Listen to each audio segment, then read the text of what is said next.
Good morning all of you student. जैसा कि हमने इससे पहले वाली वीडियो में एसएसटी के अंतर्गत हिस्ट्री का फर्स्ट चैप्टर पढ़ लिया था, कुछ उसके टॉपिक छूटे हुए हैं, तो उसका लेक्चर है आज। ध्यान से सुनिए और जो भी सब ये पढ़ाया जा रहा है इसे आप फेयर कॉपी में कर सकते हैं। आज हम मैप के बारे में अध्ययन करेंगे कि हमारे जो इंडिया के अंदर है और कौन कौन सी रिवर्स है, और उसके बारे में हम अध्ययन करेंगे। और चैप्टर के अंदर दो टॉपिक छूट गए थे, इसका भी हम अध्ययन करेंगे। ये बहुत इंपॉर्टेंट क्वेश्चन है, ये क्वेश्चन भी आपके एक्सरसाइज में, जिसमें मैन्युस्क्रिप्ट और इंस्क्रिप्शन है, दो चीज़ है इसमें हम लास्ट में चर्चा करेंगे। तो सबसे पहले हम मैप जो हमारा है ये फिजिकल मैप है। दो प्रकार के मैप होते हैं, ये आप ध्यान से सुनिए कि जो एसएसटी के अंतर्गत मैप होते हैं वो दो प्रकार के होते हैं। एक फिजिकल मैप होता है, एक पॉलिटिकल मैप होता है। फिजिकल मैप इस टाइप का होता है जिसमें ये चित्रण कुछ नहीं किया होता है, जिसके अंदर राजधानियां वगैरह ये आपका स्टेट है ये दर्शाए हुए नहीं रहते हैं, जो कि प्लेन रहता है। इसमें हम अपने रिवर्स है, आपका पर्वत है, हिमालयाज है, ये सब दर्शा सकते हैं। ये फिजिकल मैप के अंतर्गत आते हैं। ये प्लेन रहता है, इसके अंदर हमें ये क्या करना है, इसको दर्शाना है। और एक पॉलिटिकल मैप होता है जिसमें हमारी कैपिटल वगैरह दी हुई रहती है, कि स्टेट के नाम रहते हैं, जिसमें इस टाइप का बना हुआ रहता है, जैसे कि हमारा उत्तराखंड यहाँ पर है, इस टाइप से बना हुआ रहेगा कि ये उत्तराखंड है, इस टाइप से बना हुआ रहेगा मैप के अंतर्गत, उसे कहते हैं पॉलिटिकल मैप। आज हम फिजिकल मैप के बारे में अध्ययन करेंगे कि हमारे फर्स्ट चैप्टर के अंतर्गत क्या चीजें इसमें दी गई है जिसका हमें अध्ययन करना है। सबसे पहले हम मैप में जो हमारी रिवर्स है उनको हम याद करेंगे कि कहाँ से निकलती है, कौन कौन सी है, और इस पर हम अध्ययन करेंगे। सबसे पहले इसमें हम करेंगे सिंधु, जो हमारी सिंधु रिवर्स है, इसके बारे में अध्ययन करेंगे कि ये तिब्बत के मानसरोवर से निकलती है। तिब्बत के मानसरोवर से निकलती है, निकलते जम्मू कश्मीर होते हुए ये पाकिस्तान होते हुए कहां पर आती है, अरबियन सी में क्या करती है, अरबियन सी में गिरती है, अरब सागर में गिरती है पाकिस्तान होते हुए। तो सबसे पहले आएगी हिंदू रिवर्स, इसे हिंदू भी कहा जाता है और इसका नाम सिंधु है, जो कि परसेंटाइल है। तो सेकंड नंबर पे आपकी आएगी ब्रह्मपुत्र। जो ब्रह्मपुत्र हमारी रिवर्स है ये भी तिब्बत से ही निकलती है, तिब्बत से ही मानसरोवर से निकलती है, और मानसरोवर से निकल करके ये अरुणाचल प्रदेश होते हुए, असम होते हुए, बांग्लादेश होते हुए कहां करती है, ये बंगाल की खाड़ी में, बे ऑफ बंगाल की खाड़ी में करती है। ये कहां से निकलती है, तिब्बत के मानसरोवर से निकलती है। ये तिब्बत यहाँ पर है, तिब्बत के मानसरोवर से निकलकर ये अरुणाचल प्रदेश होते हुए, असम होते हुए, आपके बांग्लादेश होते हुए ये बे ऑफ बंगाल में गिरती है। ये आप ध्यान रखना, आपको बेसिक नॉलेज होना चाहिए कि कौन सी नदी कहाँ से निकल रही है और कहाँ पे जाके मिल रही है, किससे, सी से, सागर से, समुद्र से। उसके बाद आपकी सबसे मेन नदी आएगी जिसको कि आप गंगा नदी के, गंगा रिवर्स के नाम से जाना जाता है। ये भारत की सबसे लंबी नदी है जो कि हमारे स्टेट से निकलती है। एक हमारे लिए गर्व की बात है कि हमारे स्टेट से भारत की सबसे पवित्र नदी गंगा निकलती है और सबसे लंबी नदी भी है ये आप उत्तराखंड के उत्तरकाशी जिले से गोमुख जगह है गंगोत्री ग्लेशियर के पास, वहां से निकलती है गंगा और देवप्रयाग टिहरी में एक जगह है देवप्रयाग में तक इसका नाम रहता है भागीरथी। जो गंगा का नाम गोमुख से लेकर देवप्रयाग तक है वो भागीरथी है और भागीरथी में अलकनंदा और भागीरथी का जब देवप्रयाग में संगम होता है वहां से इसका नाम पड़ता है गंगा। बहुत ही इंपॉर्टेंट क्वेश्चन है, जब भी मैं आपको क्वेश्चन आंसर दूंगा तो इसमें ये क्वेश्चन इंक्लूड हो जाएगा। ये बहुत इंपॉर्टेंट क्वेश्चन है कि देवप्रयाग से गंगा का नाम है, जबकि ये गोमुख से निकलती है वहां से इसका नाम है भागीरथी। तो देवप्रयाग में अलकनंदा में संगम होता है तो यहाँ से इसका नाम गंगा स्टार्ट हो जाता है। तो देवप्रयाग से ऋषिकेश होते हुए हरिद्वार होते हुए ये उत्तर प्रदेश, बिहार, पश्चिम बंगाल होते हुए ये कहाँ बे ऑफ बंगाल में गिरती है। ये सबसे लंबी नदी है और सबसे इंपॉर्टेंट नदी है। ये आप ध्यान से देखिए इस वीडियो को और इसे याद कीजिए कि कहां से निकलती है। उत्तरकाशी के गोमुख से निकलती है देवप्रयाग तक, इसका नाम भागीरथी है। देवप्रयाग में जब अलकनंदा और भागीरथी सास और बहू, सास है भागीरथी, बहू है अलकनंदा का जब संगम होता है, सास बहू के नाम से जानी जाती है दो नदियां, जब इनका संगम होता है देवप्रयाग में तो देवप्रयाग से लेकर आपके पश्चिम बंगाल तक इसका नाम गंगा कहलाता है। और ये सबसे लंबी नदी है भारत की और सबसे पवित्र नदी है और हमारे खुद के स्टेट से ये निकलती है। हो गया क्लियर। तो पश्चिम बंगाल में ये दो भागों में विभाजन होता है इसका। एक बांग्लादेश की ओर जाती है जिसमें कि बांग्लादेश में इसे पद्मा कहा जाता है, बांग्लादेश में इसे पद्मा कहा जाता है, पद्मा। बांग्लादेश में इस नदी को क्या कहा जाता है? पद्मा। और एक पश्चिम बंगाल से जो हुगली नदी है वो गंगा ही से ही है। तो दो पार्ट में बच जाती है, एक जाती है बांग्लादेश की ओर और एक जाती है पश्चिम बंगाल में ही हुगली नदी के नाम से बहती है।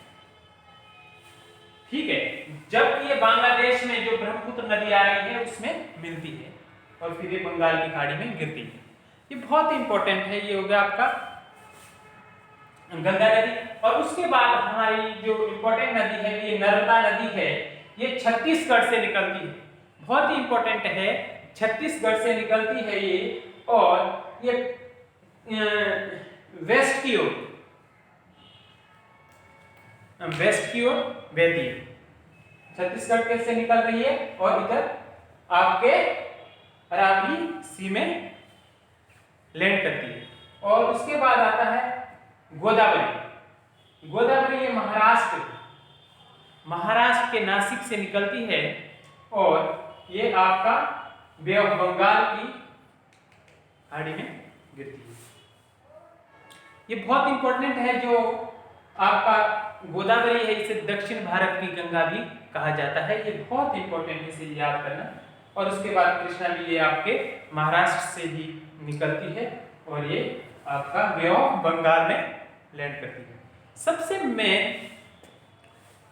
चीज है कि इन नदियों को आपने ध्यान से याद रखना है। एक ये है गोरा हिल्स, ये आपके चैप्टर में है। ये जगह है, इसमें अरुणाचल प्रदेश में ये गोरा हिल्स, ये बहुत इंपॉर्टेंट है। ये आपके चैप्टर के अंदर है, ये ध्यान रखना ये कहाँ पर है।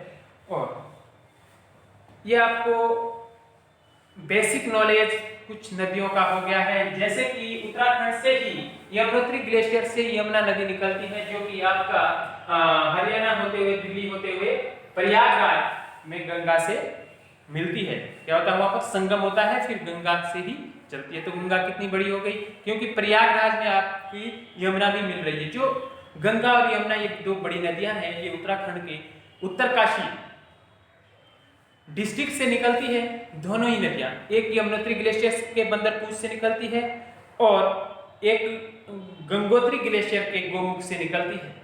ठीक है, ये बहुत इंपॉर्टेंट है। यहाँ से यमुना भी निकलती है और ये प्रयागराज में गंगा से क्या होता है, इसका मिलन होता है। तो इस तरीके से आपने गंगा, यमुना, ब्रह्मपुत्र, सिंधु इन नदियों के बारे में पढ़ लिया है और गोदावरी, कृष्णा के बारे में भी, आप नर्मदा के बारे में भी आपने अध्ययन कर लिया है। और वहीं पर आपका जो जम्मू कश्मीर में है ये झेलम नदी है, उसके बाद चिनाब नदी है जो कि आपके हिमाचल प्रदेश से निकलती है, और ये झेलम नदी है ये पाकिस्तान की ओर बहती है और पाकिस्तान में ये सिंधु नदी से मिलती है। उसके बाद रावी नदी आ गई, रावी के बाद ब्यास नदी आ गई, ब्यास के बाद सतलज नदी आ गई जो कि आपके हिमाचल के क्षेत्र में होते हुए पाकिस्तान में सिंधु नदी से मिल जाती है। ये कुछ आपके जम्मू कश्मीर और हिमाचल की प्रमुख नदियां हैं और पंजाब होते हुए पाकिस्तान में मिल जाती है। ये आपका मैप रीडिंग हो गया है कि आप जानेंगे कि कौन सी नदी कहां से निकलती है, और इसको एक बार रिवाइज करना आप। उसके बाद ध्यान से एक मैप बनाना और अपनी कॉपी में दर्शाना। ये आपकी बुक्स में बना हुआ है, पेज नंबर 2 में दिया गया है, तो उसको आप आराम से अपनी बुक्स में बनाएंगे और वहां दर्शाएंगे कि कौन सी रिवर्स कहां कहां है। ठीक है, और अब आप सबसे जो इसमें एक मेन क्वेश्चन है कि मैं कह रहा था मैन्युस्क्रिप्ट क्या चीज है, इसे हिंदी में पांडुलिपि कहते हैं। मैन्युस्क्रिप्ट को पांडुलिपि कहते हैं। तो पांडुलिपि क्या चीज होती है? मैन्युस्क्रिप्ट ये ताड़पत्र होते हैं। ताड़पत्र आप नहीं जानोगे, कोई पेड़ है उसमें ताड़पत्र होते हैं, उसके रेशे होते हैं।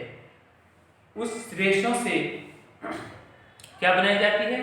एक ताड़पत्र बनाया जाता है जिसमें हम लिपि का अध्ययन करते हैं, जिसे मैन्युस्क्रिप्ट कहते हैं। ये प्राचीन काल में,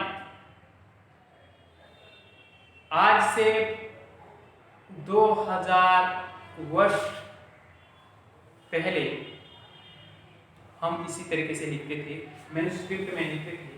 ये ताड़पत्रे होते हैं, इसे भोजपत्र भी कहते हैं। उसके प्राचीन काल में यदि आप अपने पूर्वज को पूछेंगे, लिखी रहती है जो पुरानी बुकें होती है उसमें और टाइप से टाइपिंग होता था, वो तो एक कॉपी हो गई उसकी, लेकिन ताड़पत्रों पर अपने हाथ से लिखा जाता था और वो ताड़पत्रों पर इस तरीके का बना होगा। आपके उसमें देख लेना आप, पांडुलिपि, हिंदी में पांडुलिपि कहा जाता है इसको। ओके, इस तरीके से लिखा होगा तो आपकी बुक्स में दिया होगा, इसको आप बुक्स में देख लेना।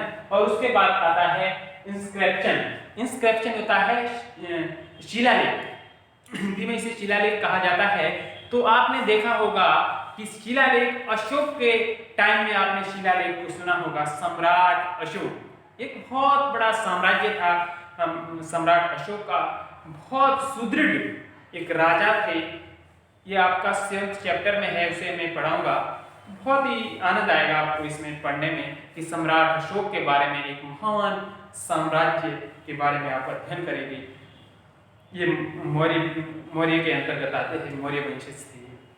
तो इसमें शिलालेख का बहुत ही जिक्र किया गया है, क्योंकि भारत में सबसे पहले जो इंस्क्रिप्शन का जो सबसे पहले प्रयोग किया है ये आपके सम्राट अशोक ने ही किया है। तो ये शिलालेख, शिला आप सबसे पहले समझ ही रहे होंगे, हिंदी में इसका साफ शब्द आता है शिलालेख। जो आपके स्टोन है, पत्थर है, उस पर लिखा जाता था, उसको काट के लिखा जाता था। स्टोन और जो कठोर वस्तु है उस पर लिखा जाता था। जैसे कि आपके शिलाओं में, आपका यहाँ पर उत्तराखंड में ही कालसी में एक शिलालेख है, कभी आपको मौका मिलेगा तो कालसी में देखना। एक पत्थर है, वो चट्टान है, एक स्टोन है, उस पर लिखा गया है जो उनकी लिपियां थी उस समय, प्राकृतिक थी, अरमाइक थी, ग्रीक लिपि थी, आपका कई भाषाओं में लिखा गया है, पाली भाषा में लिखा गया है। तो इस प्रकार से आपका शिलालेख, अभिलेख, ये क्या होते हैं, यही इसमें डिफरेंस है। आप समझ गए होंगे मैन्युस्क्रिप्ट और इंस्क्रिप्शन, ये दो चीज है इसमें आप अंतर आसानी से समझ गए होंगे। फिर आप बुक्स को पढ़िए। मैंने सब एक हिंट्स दे दिया आपको समझाने के लिए। बुक्स में बहुत ही अच्छे तरीके से दिया है कि ये मैन्युस्क्रिप्ट क्या होता है, पांडुलिपियां किस प्रकार से लिखी जाती थी, ताड़पत्रों में जो ताड़पत्रों के जो वृक्ष से उसकी छाल निकाली जाती थी उससे बनाए जाते थे ताड़पत्र, उस पर लिखा जाता था। जिस समय हमारे पास प्रिंटिंग मशीन नहीं थी। ये आप कल्पना कर सकते हैं इतिहास को, आप जो पूर्व काल में एक दशाएं हुई है, इस प्रकार की जो लिखा है ये इन चीजों में लिखा जाता था, जो भी हमारा हिस्ट्री रहता था। जो ये शिलालेख तो बहुत पुराने हैं। ये तो अफगानिस्तान से, ईरान से सबसे पहले इनका प्रयोग किया गया। तो भारत में भी इसका प्रयोग सम्राट अशोक ने किया। शिलाओं पर, स्टोन पर लिखा गया था, वो काट के लिखते थे। एक कठोर किसी भी आप कह सकते हैं लोहे की किसी भी चीज से काट के लिखा जाता था। और आज भी विद्यमान है। आप कालसी में देख सकते हैं, बहुत सारी जगह है। कालसी है और आपका सारनाथ में है, स्तूप मिलेगी अशोक के लिए। हम आपके अशोक वाला जो चैप्टर है, सेवंथ चैप्टर, उसमें पढ़ाएंगे। और मेन यही चीज है इसमें। और आपका जो ये लेसन है आपका what, where, how and when, ये आज समाप्त हो गया है। इससे पहले भी मैंने इसका अध्ययन करा रखा है, आप देख लेना वो वीडियो, वो यूट्यूब में पड़ी हुई वीडियो है। पैलोलिथिक एरा, मेसोलिथिक एरा, ये सब पढ़ा हुआ है। पूरा पाषाण काल, मध्य पाषाण काल इसके अंतर्गत ही आता है। ये आपके बुक्स में डायरेक्ट नहीं मिलेगा पैलोलिथिक एरा, लेकिन ये मिलेगा कि तिथि क्या थी। मैंने पढ़ाया था बीसी और एडी के बारे में, ये आपकी बुक्स में है। आप सबसे पहले ये काम करेंगे कि फर्स्ट चैप्टर को पहले से लेकर लास्ट तक उसको रीड करेंगे और उसके अंतर्गत ये सब चीज आ जाएगी। उसके बाद आप जो आपके क्वेश्चन आंसर है उसका पीडीएफ बना के मैं आपको भेजूंगा और उसको आप नोट करना। हिंदी वाले हिंदी में और इंग्लिश वाले इंग्लिश में आप नोट कर सकते हैं। और इसमें आपने सभी डाउट आपके क्लियर हो गए हैं। अब हर चीज ब्लैक बोर्ड में नहीं आ सकती, इसलिए मैं पीडीएफ के थ्रू आपको सेंड करूंगा और उसको आप फेयर कॉपी में उसको नोट कर दें। जो आपकी कॉपी है उसके 2 पार्ट कर देने। हिस्ट्री पहले आएगा, उसके बाद दूसरे पार्ट में ज्योग्राफी आएगा। और जो आपके सिविक्स है, पॉलिटिकल साइंस के लिए, वो अलग से आपने एक पत्र जिसमें 100 के करीब पेजेस हो गए, वो बुक्स, एक नोटबुक्स लगानी है और उसमें आपने उसको लिखना है। 3 टाइप में बांटना है। अब एक ही नोटबुक के अंतर्गत तीनों चीजें नहीं आएगी। आपका जो सोशल स्टडी का चैप्टर है बहुत सारे हैं, 30 के अराउंड है, तो बहुत ही बड़ा सिलेबस है इसका, ये ध्यान रखिए। तो इसमें एक ही नोटबुक के अंतर्गत तीनों चीज नहीं आएगी। तो पहले हिस्ट्री और ज्योग्राफी के लिए आप उस नोटबुक को 2 पार्ट में बांट सकते हैं। Thank you class, next time मिलेंगे। All the best.